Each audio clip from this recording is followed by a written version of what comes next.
A Trump appointee has just resigned following an investigation into comments that he made in his radio program, his internet radio program. Now, his name is Carl Higbie, and he was appointed to be part of the Corporation for National and Community Service. That is actually a government entity that oversees programs like AmeriCorps and other governmental programs that help with disadvantaged individuals, with education. So it's an important role within the government.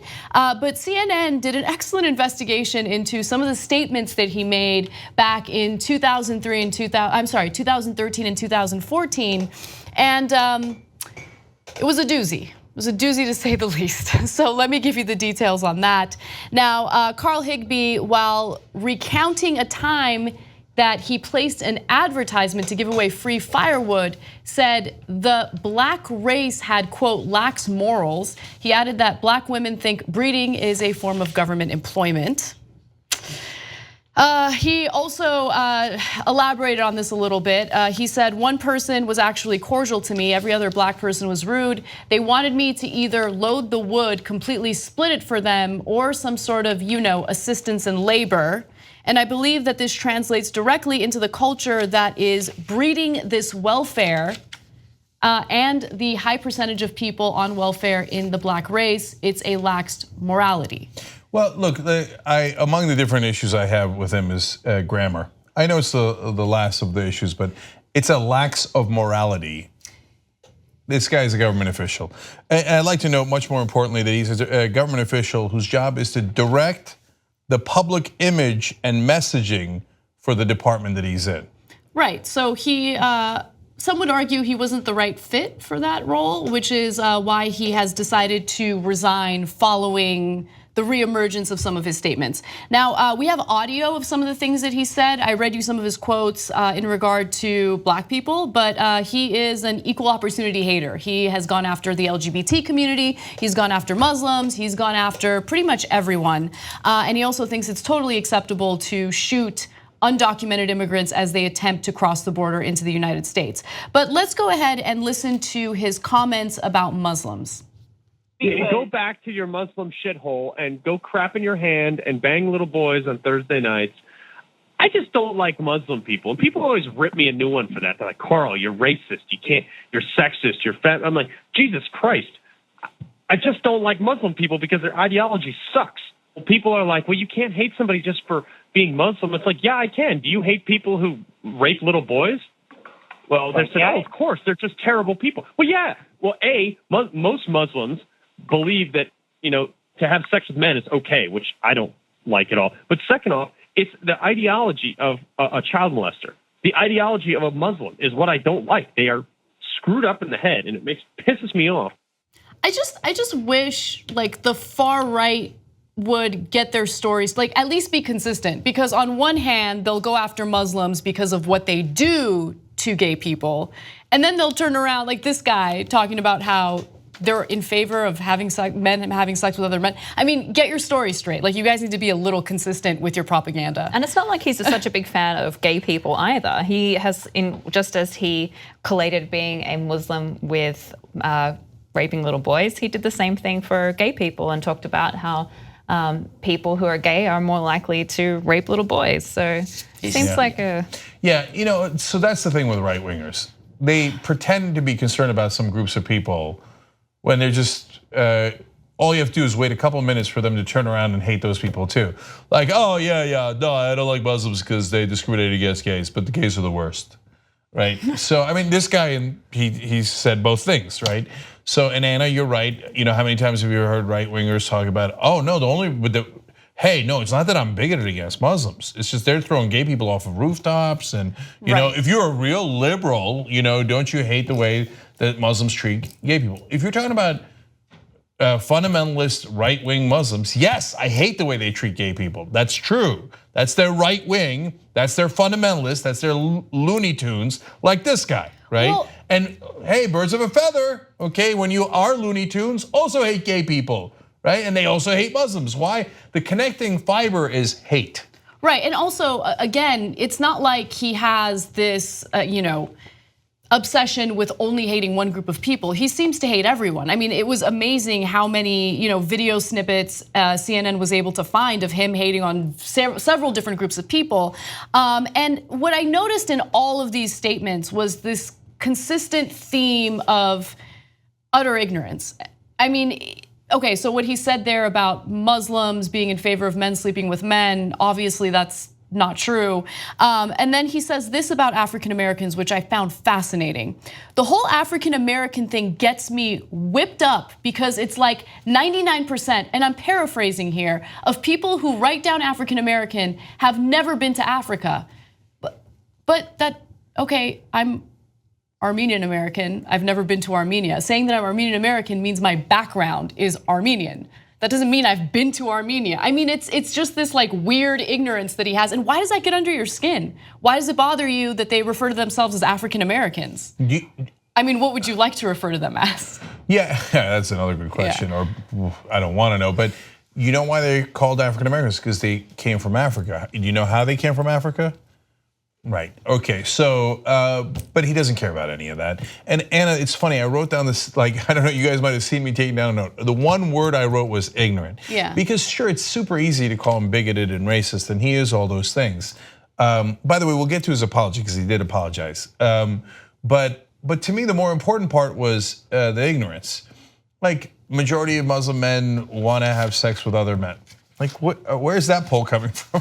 That's the one thing, I feel like I'm a broken record sometimes, but the one thing I can't stand are people who just get their facts wrong. And this is why we have science, but it seems like that a lot of Trump-era, Trump-type politicians, their main point is that they just don't care what the facts say. This guy didn't misinterpret a study. He just made things up because they aligned with what his opinion was. He's done the same thing about PTSD, so not a particular group. I mean, he went after, he's a former Navy SEAL, and he decided that it would be a great idea to go after fellow members of the military that are suffering from PTSD. He said that they're weak-minded. No, they've seen some of the worst violence imaginable. They might have even experienced their own friends and peers get killed in front of them. They're in the line of battle, they're seeing the worst things, and you have the audacity to say that they're weak-minded? I mean, it's ridiculous. There's one other video that I really want to get to, because this is what he had to say about people trying to cross the border and what he would like to do to them. This is really difficult to listen to, so I want to give you a warning, but with that said, take a listen. What's so wrong with wanting to put up a fence and saying, hey, everybody with a gun, if you want to go shoot people coming across our border illegally, you can do it for free, and you can do it on your own, and you'll be under the command of a National Guard unit or a Border Patrol unit. I think stick a fence 6 feet high with signs on it in both English and Spanish. Says you cross this border, this is the American border, you cross it, we're going to shoot you. You cross my border, I will shoot you in the face. I will go down there, I'll volunteer to go down there and stand that border for, I don't know, a week or so at a time. And that'll be my civil duty. I'll volunteer to do it. You are crossing the border. If you jump a fence in the vicinity of the American border, guess what? You, regardless of how dumb you are, you know exactly what you are doing. And you know you're breaking the law. That's why you're doing it probably at night where nobody's looking. So if you start putting that out there, say, oh man, those Americans are shooting us when we jump over the border illegally. Okay, let's not do it anymore. That was embarrassing, honestly. There's really no words, are there? Yeah, so look, but to a lot of the folks, not just him, but the people listening to that, whatever that radio station was or internet station, they're like, yeah. But they're human beings, guys. And why are they coming here? Because they're really rich and got it, and they have all the power? No, they are gonna come here, they're gonna work their ass off in usually in farms, with the hardest jobs in the world, so they can send money back to their family because they really, really want their kids to be able to eat and have a chance, etc. And so, I mean, if they were like people coming to rob your bank or house or grocery store, and you had this whole thing, and then most of them did that, I don't know. Maybe you could conjure a scenario where you would hate them so much that you'd want to shoot them in the head and execute them. But that's not the scenario. They're like the Irish that came over during the potato famine, and the Italians, and you name it, right? People who were desperate to come. Why did we talked about the stories of the ship that tried to land during the Holocaust that was filled with Jews, and we turned it back. Now those people, they didn't come here because they were in great shape. They came here because they were running from the Holocaust, right? But so people who are desperate cross the border in the middle of the night. A lot of them, hundreds of them, die of thirst, die of the conditions out there. They found 593 bodies at one point, and they went through all that for their family, and you'd like to murder them. So I worry about decency, and if decency is long gone in this country.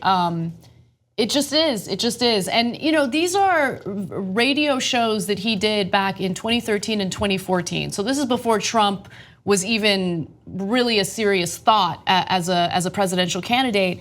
And this kind of rhetoric's been going on. And what this revealed to me more than anything is at that time we were kind of living in this bubble where we thought, yes, racism, discrimination, all of that exists, but it's covert. It's not out there. People try to, hide it. But no, it was out there. We were just completely unaware of it. I mean, he felt emboldened enough to say those things. And then when he got a little bit of backlash, he was incredibly defiant. Oh, people think that I'm being too harsh. But yeah, I hate this group of people and I hate that group of people. Then he gets appointed by Trump. Oh, what a shocker. Someone like Trump would appoint someone like him. And then he decides to resign after there's some backlash in regard to what he had said in the past. So I do want to read his apology for a second. Before you get to that, one last thing. If you think, oh man, there goes those libs calling them racist again. He said, they were like, well, you're racist. I was like, fine, if that's the definition of it, then I guess I am. Right, so he doesn't deny it. He doesn't deny it, I mean, back then. And so of the 330 million people in the country that you could have found to do this job, and this job, by the way, goes to helping some of economically disadvantaged communities all across the country, irrespective of race, et cetera, and helps with volunteers like AmeriCorps. It's a really important job, and his job is public messaging for those. Of all the people in the country, this is the guy you chose for that job. It gives you a mindset that's more important about the Trump administration than it is about this one guy. Now his apology. I'm sorry, I'm not sorry that my words were published. I am sorry that I said them in 2013. Those words do not reflect who I am or what I stand for. I regret saying them. Last night, I informed the White House that I was resigning so as not to distract from POTUS's many successes, #no excuses. No, as usual, bad grammar, many success. But anyway, overall though, it is a good apology. I don't know if it was PR person at the department who wrote it for him, but let's give him the benefit of the doubt. That was a solid apology with, not because I got caught, but because I said them and I shouldn't have said them. And I think that's probably the most shocking part of the whole story. Yeah. Not that this guy said all of these horrible, racist, sexist, anti-Muslim, anti-LGBT things. Not that he was appointed under the Trump presidency, but that he then chose to resign. Because when Donald Trump says these sort of things, we seem to accept that. So the fact that someone's actually had the decency to recognize that what they did is wrong and then resign for it, I'm surprised, to be honest. Yeah, no, like I said, I think it was if he has actually learned from it, and that's a giant if, you'd have to have a fuller conversation about it. And maybe if you brought him on, he might say, hey, look, I was a knucklehead. Now, look, it was a couple of years ago, it wasn't a long time ago. It was 2013 and 2014. I don't know why he would have had that transformation, but maybe he did. And he says, I should have never said them. So instead of the tough guy on the radio of like, oh, I don't care what people say, I'm gonna be racist and it's gonna be awesome. He says no excuses here. But Jayde is right. I think the most salient point is he said bad things about Muslims and he's gone. Trump is trying to block Muslims from coming into the country. It's ditto on immigrants, et cetera. So yeah, that guy should not be working at that job. That is certainly true. But Trump also shouldn't be working at his job, and he actually controls policy. If you want to get the whole Young Turks show every single day, become a member, tytnetwork.com/join. And once you do, you'll be saying, I'm like a smart person. Or you might say, I think it's weird. Or you might say, oops. No, that won't be that one. It won't be that one. It'll be great, trust me. tytnetwork.com/join.